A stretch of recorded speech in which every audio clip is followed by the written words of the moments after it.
Sports Day Paula Pudafat, published by Paula Pudafat, 2020. This is a work of fiction. Similarities to real people, places, or events are entirely coincidental. Sports Day First Edition. May 1, 2020. Copyright 2020 Paula Pudafat. Written by Paula Pudafat. Sports Day, of course, this was typical of our school. Event of the year, and what else could that be? Sports Day. I didn't even realize, back then, that I was dyspraxic. I mean, it was still the late 1980s. Dyslexia was recognized somewhat, but dyspraxia? Forget it. If you couldn't catch a ball, you were clumsy, end of. No one asked or cared why you were struggling. They were too busy laughing in your face, and calling you a spastic, even though none of them understood the true meaning of that, much abused, term. Anyway, whatever.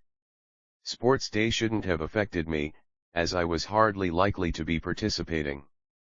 But every pupil at St. Andrew's Comp was obliged to join in the fun, and to this end, we would have to carry our plastic chairs down the street and across the road, to the field by the running track.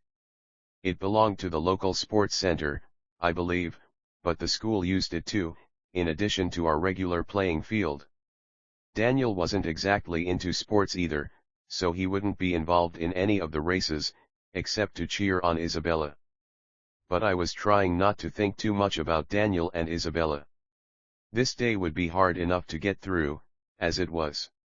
You are coming with us, Maud. This from Gemma. Unless you're planning to hang around with Allison Brown and Louisa Clark, of course, added Charlene. Yeah, because Gemma and Charlene had always been there for me, right? We, all three, knew that they were best friends with each other nowadays. I was the third wheel, and they only bothered with me when it suited them. 1-2 Paula Pudafat. It was true enough that Allison and Louisa were trouble. But how many lunch breaks had I spent, waiting alone for the library to open, so that I could hide away in there? How many morning breaks had I spent walking in circles around the school, trying not to draw attention to my own status? Jem and Charlene hadn't cared then. They only wanted me now because they didn't want me going around with Allie and Lou, and that was more about not liking them than liking me. I often wished I could tell them all where to go and how to get there, Allison and Louisa and Gemma and Charlene. One day, maybe, I would. But this was school in the real world, and friends were essential, even if they weren't the genuine variety. They were the difference between standing around alone, and blending in somewhat. Were a necessary aspect of day-to-day survival. More than anything, I didn't want Daniel and his friends to laugh at me. That would hurt too much, and possibly, send me over the edge. I thought about Daniel, with his wavy, dark brown hair, and those striking blue eyes.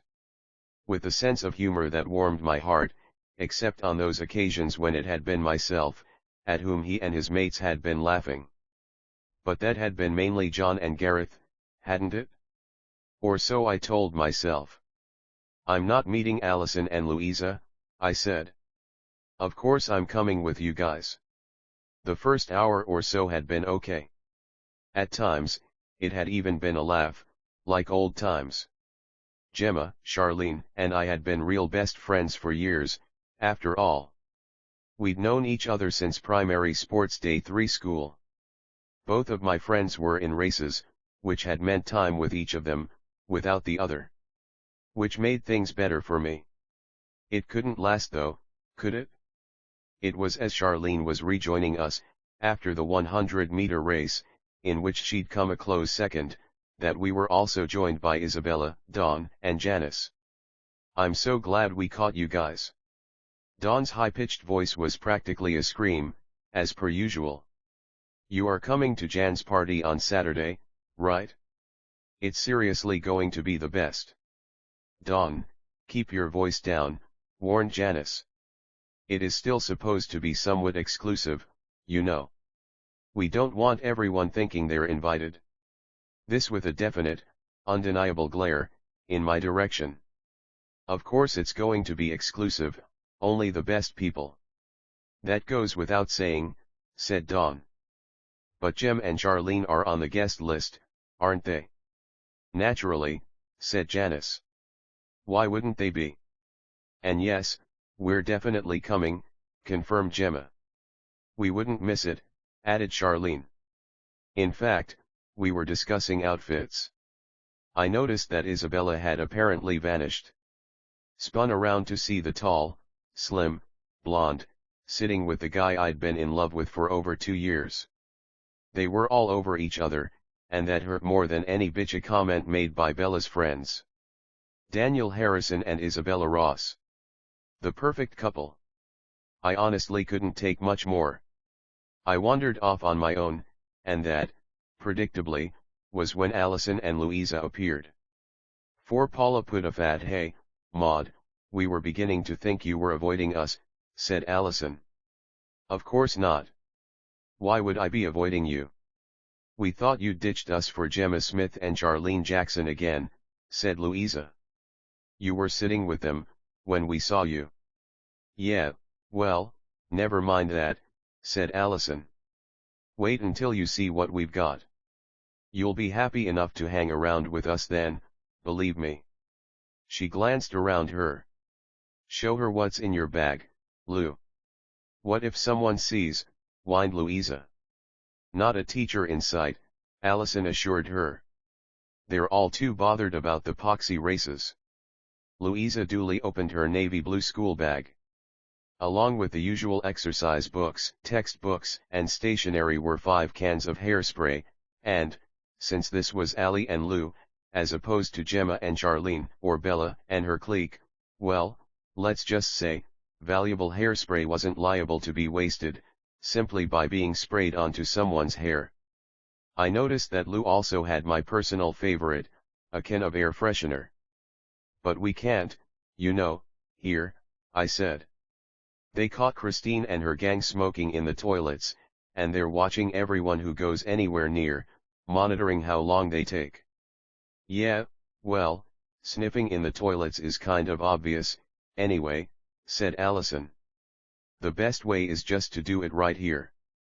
As long as we're at the back, and we don't make it too obvious, honestly, everyone's watching the races, guys. They won't even notice. Sports Day 5 won't even notice. What, if we start inhaling aerosol cans, right here, in front of everyone, said Louisa.